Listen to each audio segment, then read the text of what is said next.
на сегодняшний день достигла очень высокого уровня и уже замахнулась на то, чтобы одному из жителей планеты, россиянину, программисту Валерию Спиридонову, итальянский нейрохирург Серджио Канавера хочет пересадить уже голову, и это, если это удастся, это, конечно, будет громадным прорывом в медицине. Ну, думаю, что в этом эксперименте мало шансов, но в то же время с чего-то нужно начинать. И это огромный вызов всей медицине на сегодняшний день, и точно такой же вызов всей медицине сегодня хотим сделать мы здесь присутствующие. То есть у нас в студии находится пациент, который сегодня, можно сказать, в аналогичной ситуации, как и Валерий Спиридонов. Он тоже болеет аналогичным заболеванием, и по длительности, и по состоянию здоровья его на сегодняшний день можно сравнить с Валерием. Но мы не будем пересаживать голову, мы будем пытаться восстановить функции его организма, чтобы он дальше мог жить с тем телом, которое у него дали Богом от рождения. Так или нет? Так. Расскажи немножко о себе. Ну, меня зовут Константин, я из Молдавии, мне 35 лет. Вот уже 30 лет как болею, ну, примерно 15 лет уже, можно сказать, почти в неподвижном состоянии, только так на кровати больше сижу. Мышечная дистрофия, ну и впоследствии уже атрофия мышц. Можешь показать, как у тебя функционируют сейчас руки, ноги? Ну, так, чуть-чуть. Вот так можешь руками, да? Да, вот так чуть-чуть. Это я второй. Ну, второй. Похоже. Я ее не подниму просто. Ясно. Ноги. Ну, ноги так, например, пальцы вот я двигаю. Пальцы. Чуть-чуть. Угу. Что у тебя с коленями? Ты можешь их разгибать, нет? Нет. Коленные суставы вот в таком состоянии ты даже спишь, да? Ну, чуть-чуть они выпрямляются, но только я чуть-чуть. Фактически вот в таком состоянии ты находишься постоянно, да? Да. Головой немножко можешь только поворачивать. Ну, голова. Вот так и все, да? Все остальное тело, оно атрофировано, да? Да. Ты приехал сюда, у тебя уже немножко было тяжелое дыхание, сердцебиение было часто. Как оно сейчас у тебя? Ну, сейчас вроде получше чуть-чуть. Сильно замерзал? Да, очень сильно. Учитывая, что лето, очень сильно. Ты здесь уже почти 2 недели, и что изменилось? Что изменилось? Ну, уже не так холодно.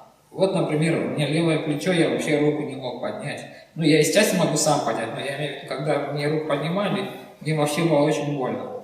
Я почти плакал, когда рука поднимал левую руку. А сейчас уже не больно. Ну, больно чуть-чуть, но не так сильно. И поднимается рука. Левое плечо уже как бы освободилось немножко. Ноги? Ноги тоже вот немножко выпрямились. Позвоночник тоже немножко. Мышцы как? Ну, мышцы... Не могу я сказать, что я почувствовал, что они выросли. Ну, может быть, чуть-чуть, да. Вот пальцы я почувствовал, вот большой палец. У меня как бы я его почти не двигал внутри. Вот не мог так, а вот сейчас я могу им двигать. Ага. Раньше я не мог так делать.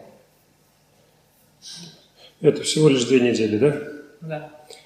Ясно.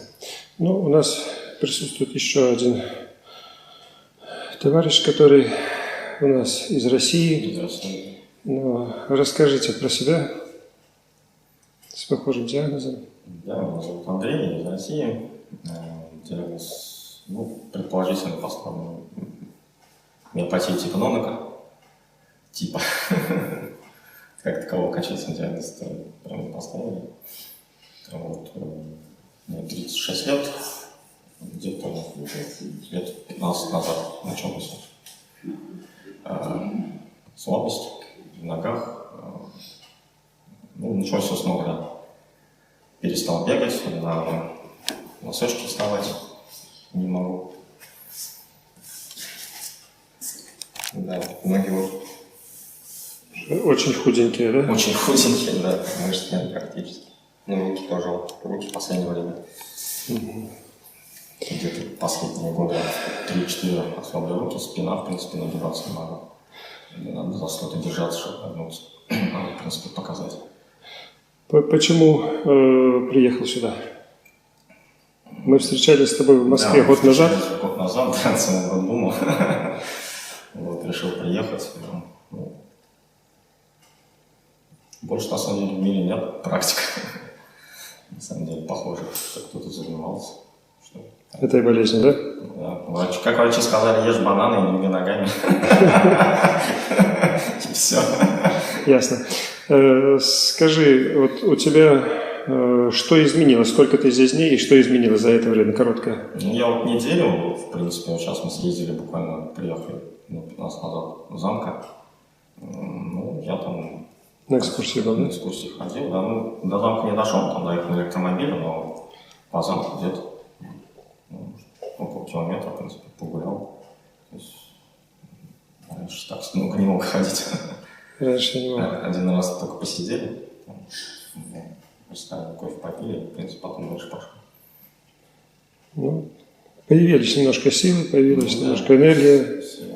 Да. Что-то, наверное, произошло с мышцами, что они лучше работают, нет? Мне кажется, что они укрепляться начали.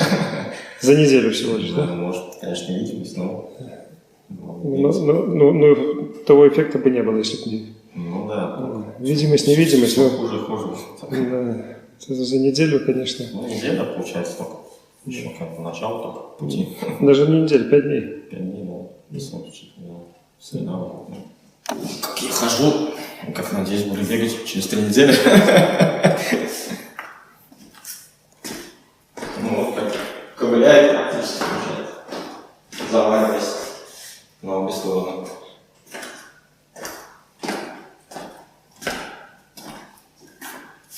Даже так ты не ходил, когда приехал. Похоже, да. Немножко по-другому. Я с уверенностью могу сказать, что у всех пациентов идут колоссальные, сильнейшие изменения и в мышечной массе, которая до этого времени только умирала, и нервная система восстанавливается, и восстанавливается весь организм в целом. Поэтому те люди, которые приезжали сюда, они уже некоторые бегают, оставив инвалидные коляски у нас здесь.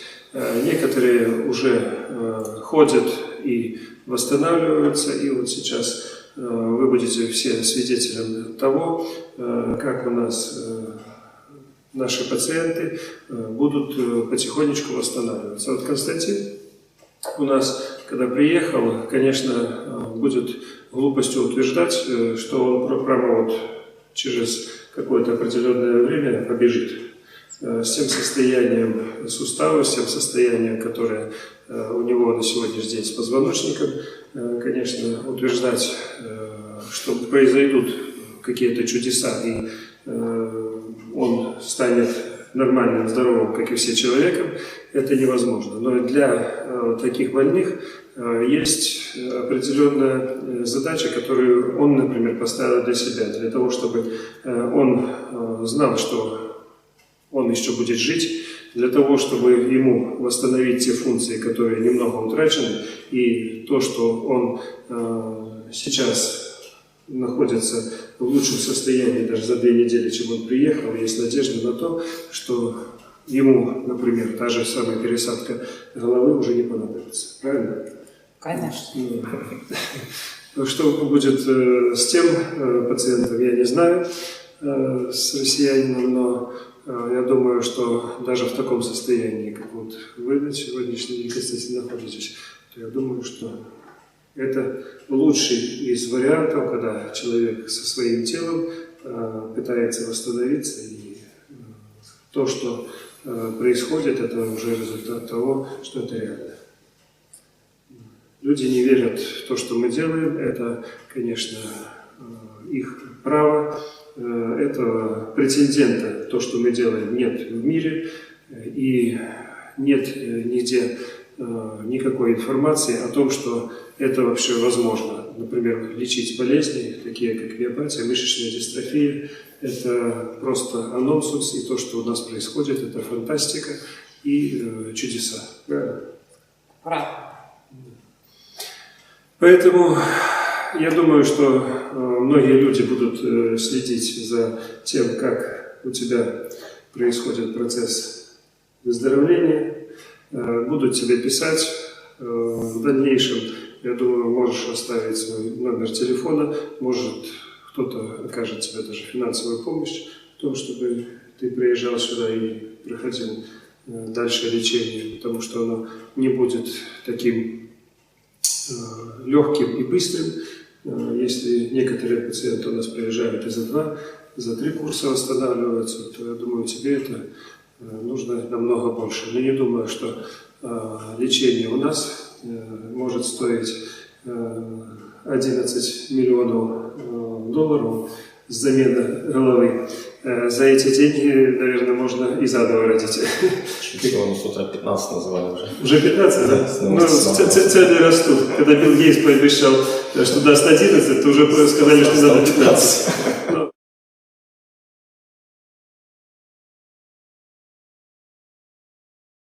На сегодняшний день в мире происходит 2 эксперимента. Один с пересадкой головы, а второй с регенерацией всего организма у нас. Посмотрим, кто выиграет. Как ты думаешь? Мы выиграем. Правильно. Я тоже так думаю, что мы выиграем.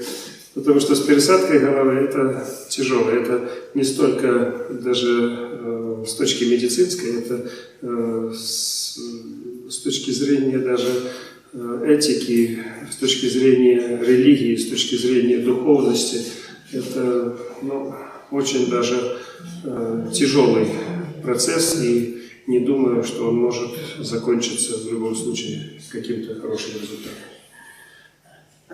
Это не орган, не почка, не печень, это голова, плюс вся нервная система. Так что желаю, Константин, тебе удачи, нам работы совместной. Бросаем вызов. Точно. Константин, ты сегодня находишься у нас в центре 3 недели. За 3 недели расскажи, какие изменения произошли. Позвоночник выровнялся. Мне кажется, что сильно выровнялся. По сравнению с тем, что было, я вообще сидел вот так. Здесь складка была большая. Сейчас вроде бы не так сильно. Плечи освободились, особенно левая у меня была вообще деревянная. А сейчас... Вот рука у тебя разгибается немножко рука лучше. Больше 90 градусов. Раньше до 90 она не доходила. Руку вверх раньше поднять не могли. Сейчас она поднимается, да? Да. Вот. Кисти пальцами лучше шевелишь, да? Да, особенно вот большой я вообще не мог. Внутри его вот так занести я не мог вообще. Просто висел, да? Да. Ясно. А сейчас могу. Ясно. Но кисть больше еще не разгибается. Вот так вот все, да? Вот. Так. Левую руку тоже поднимается. Раньше не поднималась. Да, раньше вообще не поднималась. Плечевой сустав у тебя фактически не работал вообще, да? Так. Разгибается тоже она еще слабенько. Но тоже уже больше 90 градусов. Раньше она не разгибалась настолько. Вот. Можешь шевелить немножко пальцами, да, этой руки? Чуточку, да? Вот. Тоже, да? Вот. Так, ногами, пальчиками. Вот. Можешь одной Правой шевелишь, левой еще не очень, да? Лево чуть-чуть. Так, нога вот это у тебя только в согнутом состоянии они были, да? Сейчас они вот разгибаются, и ты можешь даже фактически вот так вот сесть, можно сказать так. Раньше ты только в позе йога был, да? Ну да, больше так. В таком состоянии ты сидеть, как сейчас, не мог сидеть вообще. Ну, сложно. Ноги не разгибались потом. Вот. Поэтому с шеей, как у тебя, голову как держишь? Да, голова лучше тоже. Ну, можно вот поставить мне что-то за спину, чтобы я ровно сидел, я смогу поднять голову сам. А так спина держит не может. Еще не держи, да? Вот, пошевели головой. Вот так можешь пошевелить, но поднять еще не можешь вперед. Нет, ну когда лежу, так не могу. А вот когда если стоять ровно, тогда могу поднять. Когда сидишь ровно, да? Да, когда сижу. Сейчас немножко наклонено, и Да. ты не можешь повернуть. Не можешь поднять вперед голову. Да, не могу. Не получается, да? Нет. Ну вот. Я думаю, скоро получится. Поворачивать не ясно. Так, ну как с питанием, пищеварением, как с аппетитом, что у тебя изменилось? Вроде бы все нормально. Ем нормально. Даже спать лучше стал. Вот последние дни вроде бы получше. Сколько раньше спал в день? Ну, я лежал много, спал мало, на самом деле не знаю. Ну, я мог там лечь часов 10 даже лежать в кровати, но из них, может быть, там 3 спать только. А сейчас? Ну, а сейчас, ну вот, ложусь в 11, в 6 встаю, вроде бы сплю. Ну, немножко тоже поменялось, да? Так. Как у тебя общее самочувствие, как силы прибавились? Ну, мне кажется, лучше. Ну, я чувствую, что-то происходит в организме, как бы не на месте сидел. Так, ты приехал, вот такая же погода была, абсолютно такая же температура, не сильно тепло. Но ты вот так вот сидеть бы не смог раздетый. Ну да, мне было холодно. Не просто холодно, ты просто мерз, аж все тело дрожало. Ты сейчас долго находишься вот раздетый, температура здесь невысокая, сегодня хоть и лето, но в Польше на улице пасмурно.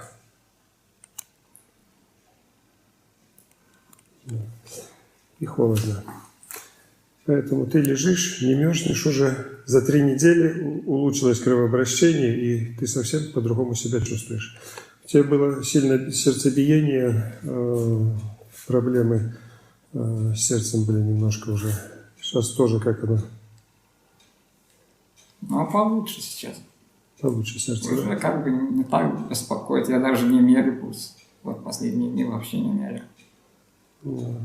А так было сильное сердцебиение, да? Ну да. И постоянное. Таблетки употреблял, да? Ну, иногда, когда сильнее, тогда и таблетки.